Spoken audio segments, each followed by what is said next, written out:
Major Gordon Cooper was one of the men chosen for the Mercury space program. His historic flight aboard Faith 7 lasted a record 34 hours, and he became the first man in history to orbit the planet 22 times. 3, 2, 1, 0, liftoff.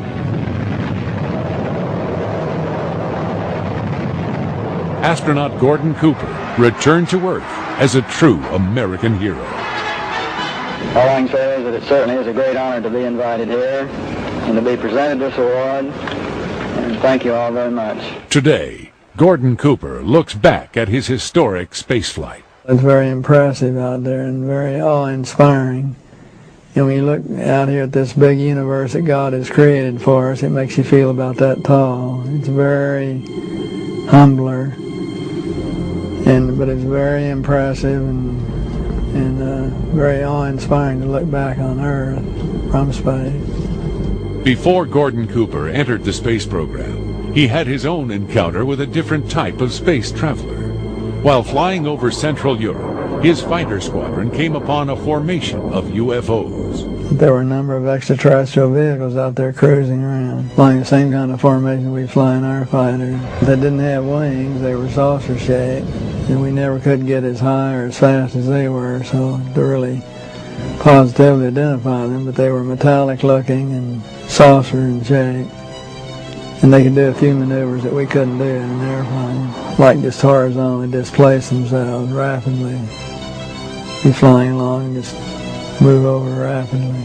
Gordon Cooper's UFO sighting wasn't his only close encounter. In 1958, he was working as a project manager at Edwards Air Force Base in California. I had a film crew working for me on a project I was doing to put a precision landing system in on the edge of the dry lake bed. And they were filming the various stages of the installation. And a small saucer apparently flew overhead and put down some landing gear and landed out on the dry lake bed, only about 50 yards out.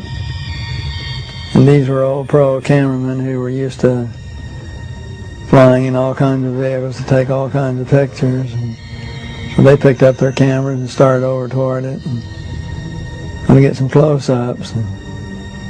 And with that, it lifted up, put the gear back in, and at a very high rate of speed disappeared. So they came in to tell me what happened. I told them to get over to the lab and develop the film immediately. And I would go and look in the book, regulation book, and see what you're supposed to do, who you have to call to report these kind of incidents, which I did. And by the time they got back with the film, there was a higher and higher and higher ranked man preceding the last one, assuring me that I had to get those negatives into a pouch and that they had made arrangements already to get our commanding general's airplane reserved and take the films to Washington. In an effort to organize open investigations of UFO sightings, Gordon Cooper wrote a letter to the United Nations in 1976, appealing for assistance. His letter stated, "These are extraterrestrial vehicles visiting from other planets."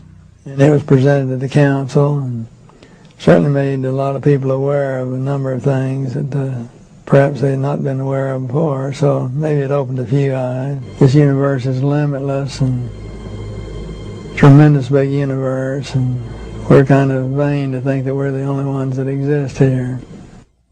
I think it's extraordinary if a man of that caliber is publicly coming forward. Perhaps there is a sort of process of public acclamation going on, getting us used to